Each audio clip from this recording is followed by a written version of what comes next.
Welcome to the Athlete Insights Podcast, hosted by Yash Padday, a podcast focused on letting athletes tell their journeys in their sport. This podcast is presented by Boxed Water. Boxed water is better. Welcome into another episode of the Athlete Insights Podcast. Today I've got my guest, Dave Patel. He's currently an NIL intern with A1R, a sports marketing agency in Georgia. Dave, appreciate you. I know you guys are busy. We talked about off camera that NIL is ever evolving day to day. You mentioned, so I appreciate you taking the time out of your job and sitting down with me and chatting with me, man. Hey man, it's my pleasure, man. I appreciate you for having me on. I'm not gonna lie, when I first came across your podcast, I was like, it would be really cool to be on it. Now, hey, we're here. So yeah, look at that. A dream, dreams to reality, as they say. Yeah, hey. Thank you, sir. But I want to start back before we get on the NIL side of things. I always try to start back at the beginning of your story, your career, where you started, and kind of try to work to where you are now, because where you are now is a product of how you began, what your experiences were, all lead Absolutely. up to kind of where you're at. So can you talk me through kind of your first core memory with sport, and kind of what that was? Honestly, it was probably like watching.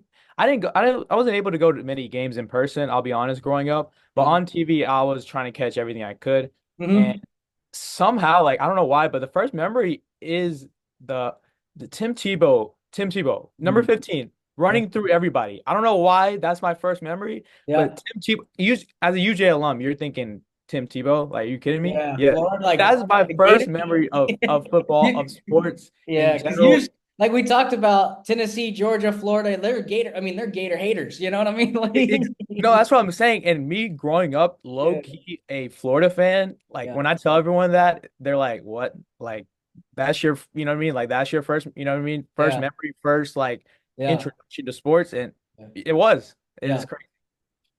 And so football was kind of your first sport. Did you play, what kind of youth sports did you play growing up? It kind of talk me through your experiences with those. Yeah, no. So I played football, basketball, and baseball, all three, the major three. Yeah. And to be honest with you, if I had to tell you my first love, it was honestly basketball. Okay. I'm not saying that that was my best. I was the best at that sport, but just I don't know why the love of it being being a point guard, shooting guard, distributing the ball, that was always my love growing up. And now when I hit high school, I would say I had a lot more friends that played football. And so I would go to every game. And then the more I just kept, fell in love with it. And next thing you know, I'm in college volunteering for the UJ football team. Yeah. Getting yelled at by the coaches, Coach Muschamp and Coach Smart on the mic, every day. And I'm not gonna lie, I fell in love with football pretty quickly. Gotcha. And you said you played football too, correct? We'll get into your until high school. Until high school. Until high school. Okay. Yes, sir. What position did you? I was tight end. Tight end. Oh, versatile.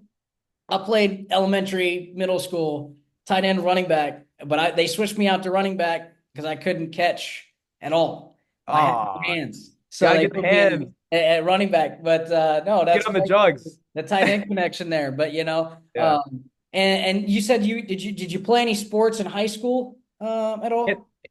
Golf and basketball. Those are two. Oh, you play golf too? Yep. Oh yeah, big golfer. Huge golfer. I love golf too, man. Look at that. The connection. I'm not saying I'm good though. I won't go that far. I won't go that far. I got you. No, I mean, hey, look, I'm super passionate about golf too. So it's find somebody else that's also just as passionate to that level. But for sure. Let's talk about, you mentioned interning and working as an intern for the UGA equipment for football, and talking and connecting with Coach Smart and Coach Bush. Can you talk about your experience with UGA football and kind of what that was like, what you learned, what's something that you took away from that? I would say the first thing I learned is day-to-day consistency. Having the energy that they have day to day. I was like, how are they able to wake up and just keep doing it over and over and over and over? I'm telling you, there was not, you knew what to expect every day just because the fact that it felt like there were robots out Yeah. there. Yeah. Like I'm talking like the consistency, like the intense environment, the practice environment. Like when it got to the games, the games was the fun part. Like we were just chilling at the games. You know what I Yeah. mean? Yeah. And the practice is where I was more stressed than anything. Yeah. Making sure that hey, I was where I needed to be. Mhm. Hey, we got everything that we need to be. Out here. Do we have this? Do we have that? Like we're Mhm. second guessing everything just to make sure that Everything is good. we want to make the head man mad. You know what I mean? So, Yeah. Yeah. you know And how. what was your specific role? You said you worked in equipment. Did Yeah. you like I know when I worked in football video as an Yeah. undergrad and in my master's, and I know some of our equipment guys helped out with like setting up practice, working with, Mhm. was that kind of a similar experience on your end? Exactly. Yep. And the good thing or the fun thing about ours was we were able to like we had personal roles within like with the position coaches. Got you. And one of my roles was with the DBs. And Coach Muschamp and Coach Smart were obviously the most like working with the DBs the most. And Yeah. so like running routes for those DBs, being precise on every single route, being outside the numbers, inside the numbers, on the Uh, line, outside, you know what I mean? Like having knowing the detail to every single thing yeah. that I feel like that was something that stuck out for me. And I mean, Kirby Smart coming out of Nick Saban's system and Nick Yeah. Saban being known for all the details and getting all the details right. I mean, I can only imagine Yeah, that exactly. process. And so when and throughout all this, you're in NIL now. I know we talked about how NIL, both of us were passionate about NIL, Yeah. passionate about a lot of things, connected on a lot of things. But when did you start, falling in love with or really, pursuing NIL and thought about like, hey, NIL is something I really want to push for.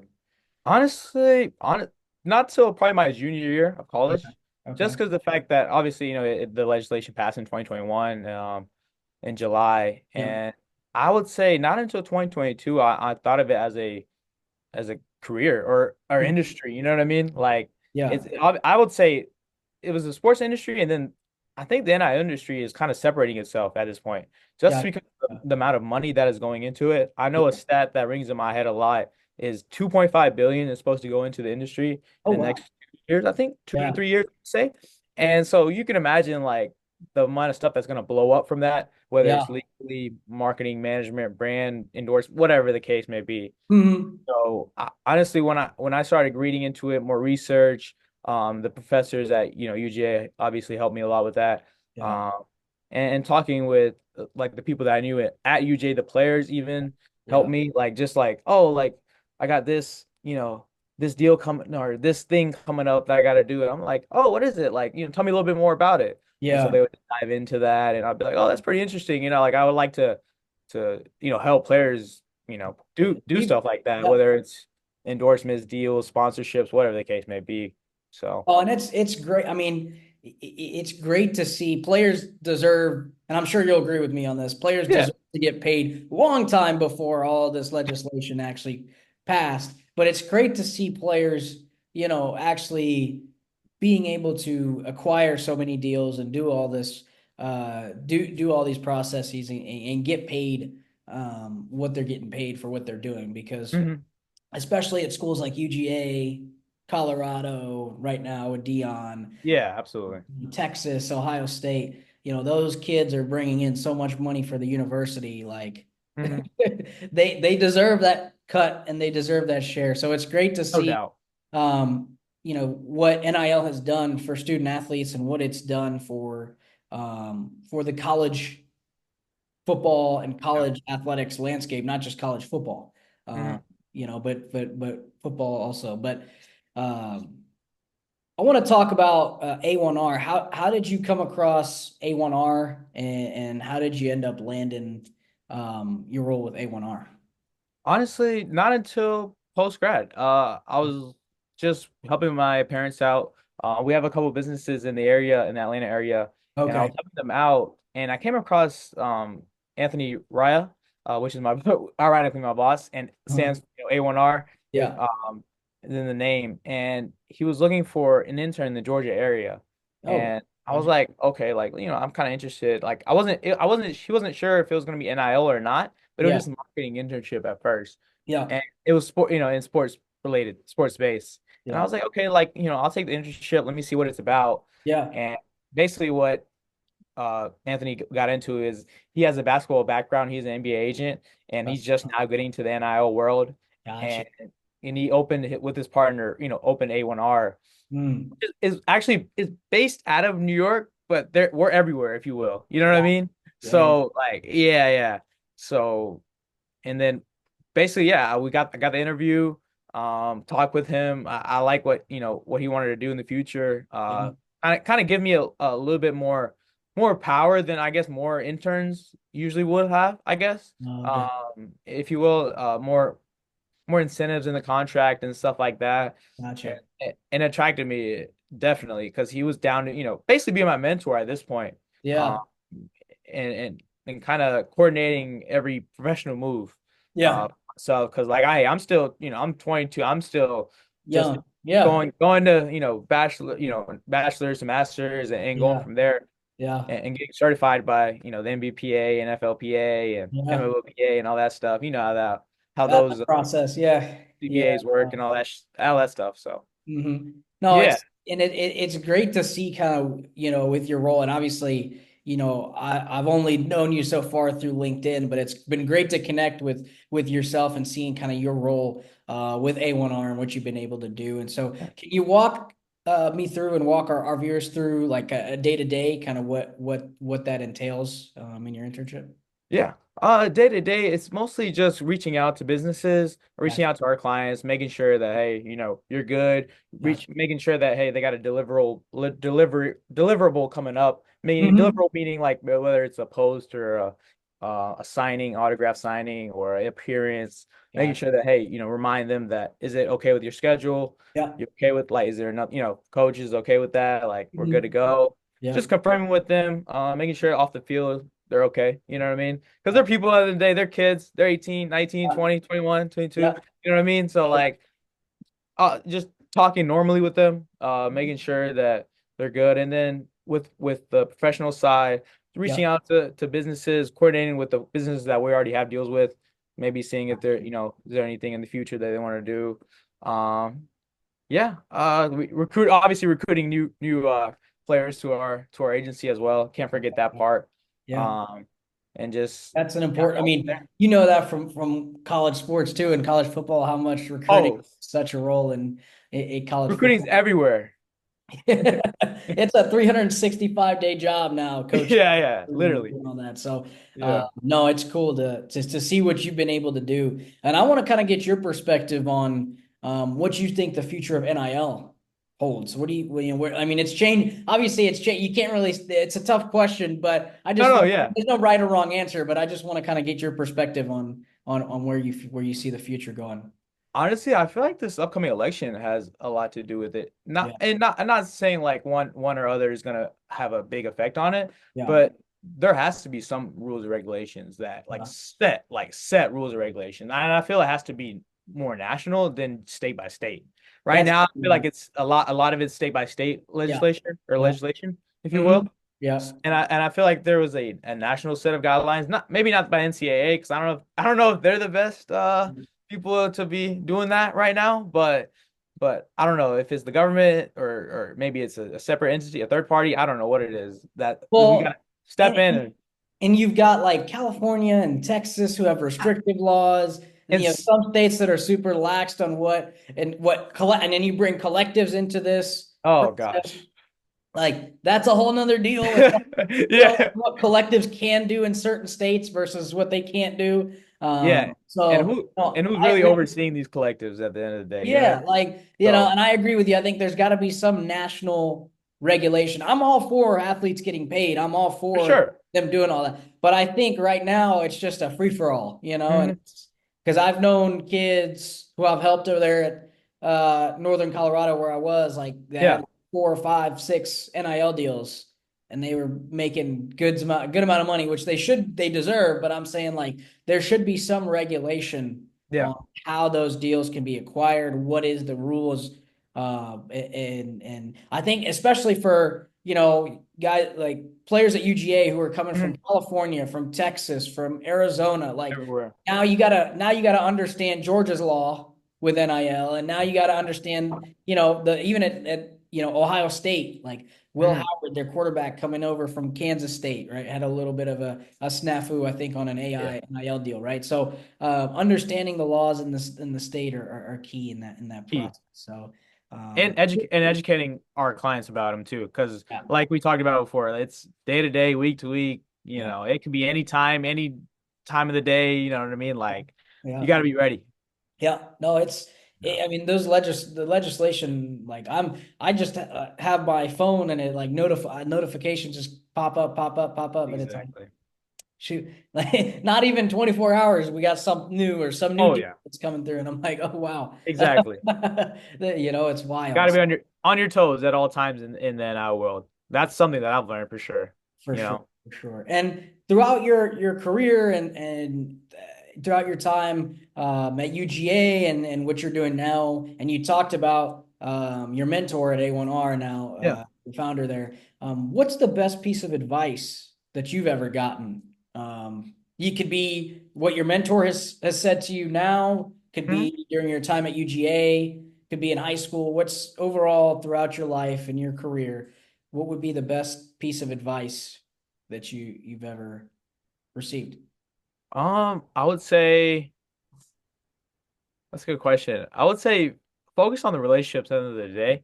Yeah, I think that's something at every level, whether it's high school, because yeah, I grew up in a small town, so I learned that at the first level, yeah, at a beginning level, like yeah, yeah, small town, small community, like valuing the relationships at the end of the day is key, and then and then going to college, yeah. and then seeing that one of the four components of UGA is like composure, composure, composure, and learning that early was Hmm.